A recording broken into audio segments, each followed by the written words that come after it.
300 post निकली और high court ने कहा 200 पहले से काम कर रहे हैं कॉन्ट्रैक्ट पे, उनको लेना ही है, मतलब उनको प्रेफरेंस दीजिए। अब कितने बचे?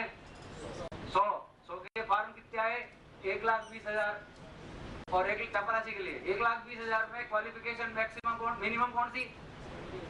5वीं पास, जिसके बेसिस पे लोगों के कागज चेक हो रहे हैं। 20 बोर्ड बैठे हुए हैं और 2 महीने तो हो गए, 4 महीने और लगेंगे। इस तरह के इंटरव्यू होते हैं चपरासी के लिए। आईएएस से तो ज्यादा टफ है। आईएएस से टफ लगा दिया आपको? 1,20,000 फॉर्म, 300 पोस्ट, 200 पहले से, 100 लेने, 1,20,000।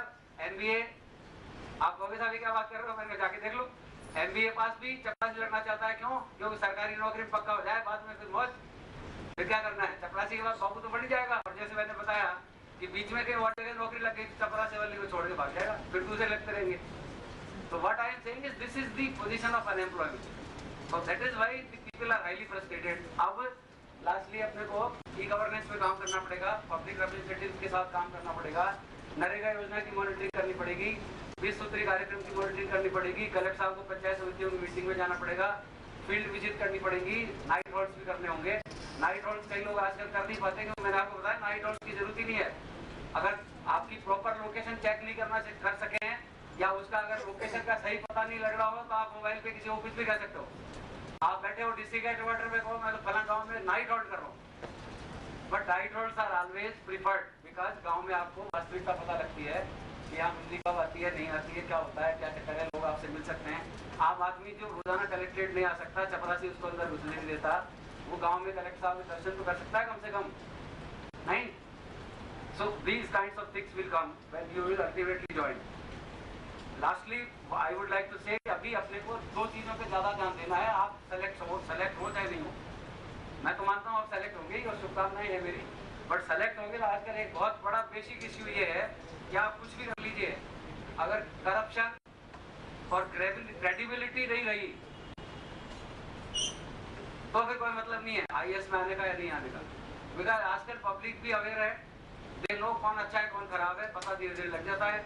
आजकल ऑफकोर्स भौतिकतावादी युग है, इसके बावजूद भी तनख्वाह मैंने आपको बता दी अभी काफी अच्छी हुई है। तो इसमें क्रेडिबिलिटी क्राइसिस है। क्रेडिबिलिटी क्राइसिस का आप लेटेस्ट एग्जांपल देखा आपने, आज देख रहे होंगे अखबारों में, टीवी में, पार्टियों में भी क्रेडिबिलिटी क्राइसिस है। और लोगों के घरों पर जाके लोग प्रदर्शन कर रहे हैं कि इसको मत बना देना प्रधानमंत्री का कैंडिडेट, निकालो इसको बाहर। हो रहा है ना, प्रधानमंत्री का कैंडिडेट इसको मत बना देना, इसके लिए प्रदर्शन हो रहे हैं दिल्ली में। प्रधानमंत्री का कैंडिडेट एक्स या वाई को मत बनाना, एक्स या वाई को ही बनाना। हो रहा नहीं हो रहा है आजकल? क्यों हो रहा है? Because people want delivery, people want results, people want development, people want केवल बात नहीं चाहते, लोग ये चाहते हैं कि चाइना डेवलप कर रहा है, हमारे से 40 साल आगे है, तो हमारे भी लीडर ऐसे होने चाहिए, चाहे एडमिनिस्ट्रेटिव लीडर हो चाहे पॉलिटिकल लीडर हो, जो हमारे लिए काम करें। अब आजकल लोगों को आप जब चुनाव में दोबारा जाते हैं पूछते हैं आपने हमारे लिए कितनी सड़क बनाई, कितनी स्कूल खुलवाई, कौन सी स्कूल को अपग्रेड कराया, तब तो देंगे वोट, नहीं तो जाओ। सबसे बड़ी बात जो है जिसको आप खुद उसके रिप्रेजेंटेटिव को समझनी होगी, at the moment in India there are about 40% people who are between the age of 18 to 35। 40% लोग यंग हैं भारत में और वो 18 से 35 साल की उम्र के बीच के हैं। तो उनके वोट आप न जाति के नाम पे ले सकते हैं और न आप उनको धमका के ले सकते हैं और न डरा के ले सकते हैं और न किसी और तरीके से आप उनको एल्योर करके ले सकते हैं। They will think themselves. आजकल तो पत्नी पति भी अलग अलग वोट देते हैं। अब आजकल वोट देने से वोट नहीं मिलते, मिल सकते हैं लेकिन वो दूसरे को मिल जाएंगे, देंगे आप और मिल जाएंगे दूसरे को। उधर इलेक्शन कमीशन पीछे अलग पड़ा हुआ है, तो वो भी ये कहते हैं इतने करोड़ जब्त हो गए गाड़ी में से, गाड़ी छोड़ के भागे। हेलीकॉप्टर में से जब तो इन्होंने कहा जी कर लो जो करना ले जाओ, इस पैसे को ले जाओ कोई मतलब नहीं, पता नहीं किसका है। तो अभी के जो हाल ही में इलेक्शन हुए थे विधानसभाओं के, उसमें करोड़ों रुपया इलेक्शन कमीशन ने अनअकाउंटेड सीज किया और अब इसको और ज्यादा स्ट्रिंजेंट करने जा रहे हैं मेथड को। तो that is why I am saying कि more transparency is coming, many changes are taking place, election commission is becoming independent। अभी तो investigative agency are also getting independent, उनके लिए भी सुप्रीम कोर्ट भी इंटरवीन कर रहा है, बहुत सी चीजें हो रही हैं। तो that is what I am saying, जब आप प्रशासन में जाएंगे तो आपके सामने बहुत से चैलेंजेस होंगे, उन चैलेंजेस को अपने को फेस करना होगा। आज से 30 साल बाद आप जब यहाँ मेरी जगह खड़े होंगे तो हो सकता है आपके पास कोई ऐसे साधन मोबाइल फोन इंटरनेट इनके अलावा और हो जाएं जिसकी वजह से आपको मोबाइल के हाथ ही नहीं लगाना पड़े और टैबलेट के भी हाथ नहीं लगाना पड़े और पता नहीं आपकी जेब से ही टैबलेट निकलना शुरू हो जाए और आपको बोलना नहीं पड़े और लेक्चर अपने आप ही चालू हो जाए, अपने आप ही बंद हो जाए। Because technology has no bounds, no limit. क्योंकि हम लोग पढ़ते थे उस वक्त रेडियो नहीं होता था, एक रेडियो होता था पूरे गाँव में, तो उस एक रेडियो पे समाचार सब सुनने के लिए लोग जाते थे, बिजली होती नहीं थी। अब उस जमाने में एक रेडियो था, मैंने आपको बता ही दिया। चरवाह के पास भी मोबाइल फोन है, तो हमारे म्यूनिसिपल कॉर्पोरेशन जयपुर का मैं कमिश्नर रहा हूँ, 6000 सफाई कर्मचारी हैं, सबके पास 12000 फोन है। कैसे हैं? एक खुद के पास, एक बीवी के पास। तो बीवी अगर सफाई कर्मचारी है तो भी है उसके पास, और नहीं है तो घर पे। तो दोनों का कम्युनिकेशन बार बार चलता रहता है मोबाइल से। तो that is what I am saying. आजकल इस तरह की जो सिचुएशन डेवलप हो गई है उसमें आप आईएएस बन के जाएंगे, हमारी तरह नहीं जाएंगे कि साहब हमारे यहाँ में जो एसडीएम था, दो खाने वाले फोन होते थे वो चलते ही नहीं थे, तो वहाँ एसडीएम की धाक होती थी, इसलिए वो टेलीफोन वाले को क्या रखा था, जैसे ही एसडीएम साहब का यही कहता था, एसडीएम साहब का फोन जयपुर मिलाना है, इसका मतलब लाइटनिंग काल ही मिलाना। क्यों? और कोई काल मिलता ही नहीं था, तो क्या मिलाए फिर? इसलिए वो कहते थे लाइटनिंग काल मिला के बात करना। पैसे सरकार के लग रहे हैं तो लाइटनिंग कॉल मिलाने पड़ेंगे, अर्जेंसी है तो मिलाना ही पड़ेगा। और जब हम कलेक्टर थे और जब हमारे यहाँ कम्युनल राइट हुआ और गोली चली और लोग मरे, तो उस वक्त हमने चीफ सेक्रेटरी से बात करने की कोशिश की, तो रात को 3 घंटे तक बात ही नहीं हुई। क्योंकि जहाँ राइट हुआ था उसकी तहसील हेडक्वार्टर पे गए तो लाइन ही नहीं मिल रही थी जयपुर में, तो कैसे बात करो। अब वो एसपी ने अपने फिर वायरलेस मैसेज के थ्रू मैसेज भेजा, तो उसमें भी कई इश्यूज थे। विद इन द डिस्ट्रिक्ट तो वायरलेस में हिंदी में मैसेज भेजो, और आउटसाइड द डिस्ट्रिक्ट जयपुर अंग्रेजी में भेजो। अंग्रेजी में हमको हाथ से बैठ के लिखना पड़ा, क्यों? अंग्रेजी लिखने वाला और उसको भेजने वाला कोई था ही नहीं, एसपी और कलेक्टर के अलावा वहाँ जहाँ पे दंगा हुआ था।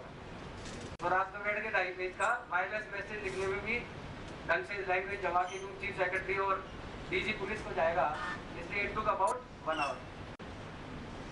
एक वो जमाना था। और आजकल ये है कि मोबाइल फोन से 1 सेकंड में बात हो जाती है। यहाँ की अमेरिका कर लो, स्काइप पे बात कर लो, वीडियो कॉन्फ्रेंसिंग होती है, कलेक्टर के घर में कंप्यूटर लैपटॉप जाने क्या क्या लगे हुए हैं। आजकल तो ये आईपैड वगैरह भी है हमारे पास, तो आईपैड के आपकी गाड़ी में आईपैड साथ चलता है, तो उसी में इंटरनेट भी चलता है। तो ये क्या हो गया? हाईटेक हो गए लोग आजकल। अब हाईटेक होने के फायदे नुकसान आपको मैंने बताई दिए। मोटरसाइकिलें ज़्यादा चोरी होती हैं, कई तरह के क्राइम्स बढ़ गए, क्रिमिनल आगे दौड़ते हैं, पुलिस पीछे दौड़ती है। अब पुलिस वालों के पास जितने तरह के टेक्नोलॉजी के वो सब चीज़ें होनी चाहिए वो है नहीं, और क्रिमिनल्स के पास ज़्यादा हैं, तो भागा दौड़ी मचाते रहते हैं, नक्सलवादी हमला करते हैं और पुलिस कुछ नहीं कर पाती और लोग मर जाते हैं। 27-28 आदमी एक साथ नक्सलवादी मार देते हैं। नक्सलवादियों पर अभी मैं जान नहीं रहा हूँ, नक्सलवादियों के लेक्चर 1 घंटे का अलग से हो सकता है। नक्सलवादी कौन बनते हैं, क्यों बनते हैं, नक्सलवाद कैसे फैल रहा है, इतना ही बताना चाहता हूँ आपको। मैं पढ़ता था जब नक्सलवाद केवल 4 जिलों में था वेस्ट बंगाल में, दैट वाज इन 1975-76, और आज 220 जिलों में है भारत के। 4 से 220 और 80 जिले ऐसे हैं जिनमें एडमिनिस्ट्रेशन नक्सलवादियों के एरिया में घुसने में बहुत ज़्यादा खतरा आता है। So difficult. क्या हो गया? क्यों बढ़ गए लोग? अभी जो लेटेस्ट घटना हुई थी उसमें 50% महिलाओं ने गोलियां चलाई, देवर हाईली ट्रेन। तो हथियार जेब में रखे तो लाए नहीं, वो ट्रेनिंग के लिए हथियार कहाँ से आए थे? उनकी जेब में आ गया, वही पैदा कर लिया उन्होंने हथियार।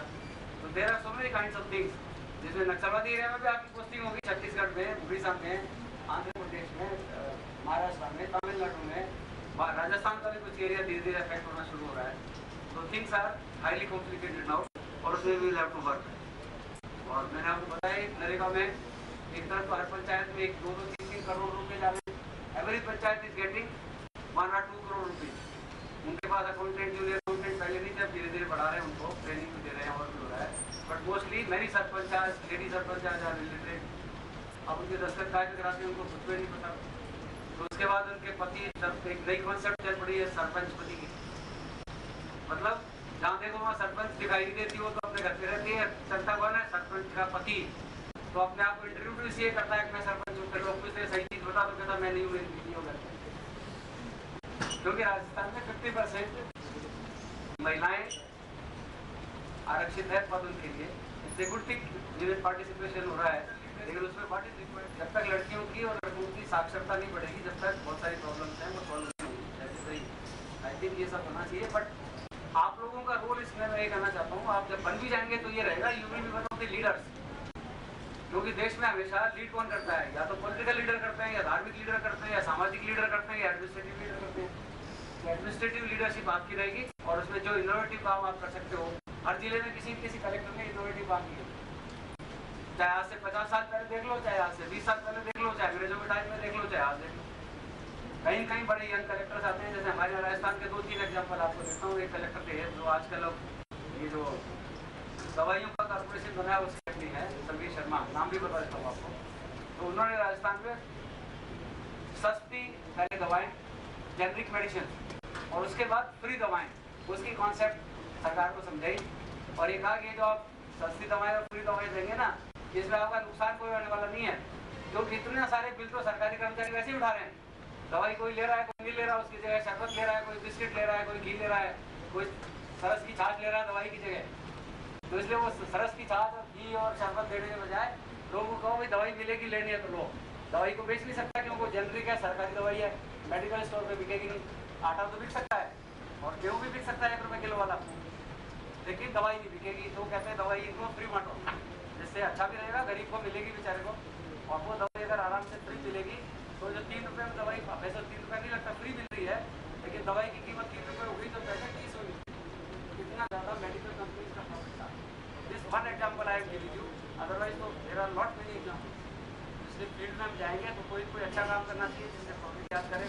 आपके पास ईश्वर आपको अपने को अगर ऐसे पोजिशन में बिठाता है तो हमें कुछ काम करना चाहिए। कोई कुछ करता है, कोई कुछ करता है, ये बात है। इसलिए आई थिंक अब आप अपनी एकेडमी में आप ज्वाइन करेंगे, फिर उसके बाद तैयारी करेंगे, फिर मैं आपसे बीच में पेपर मिलूँगा, फिर आप सेलेक्ट होने के बाद मेरे से मिलेंगे तो बहुत अच्छा लगेगा। Thank you.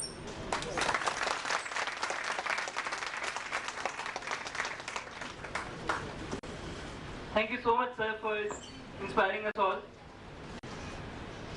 मैं देख रहा था सब लोग अच्छी तरह ध्यान से सुन रहे थे। सारे करंट अफेयर्स नीचे से लेकर ऊपर तक, इधर से लेकर पंजाब से महाराष्ट्र, हर जगह के सारे करंट अफेयर्स सर ने सबको अच्छी तरह समझा रही है। खैर आगे बढ़ते हैं। Next I would like to call upon Mr Ranjit sir for information about Indian Civil Services. So Ranjit sir please.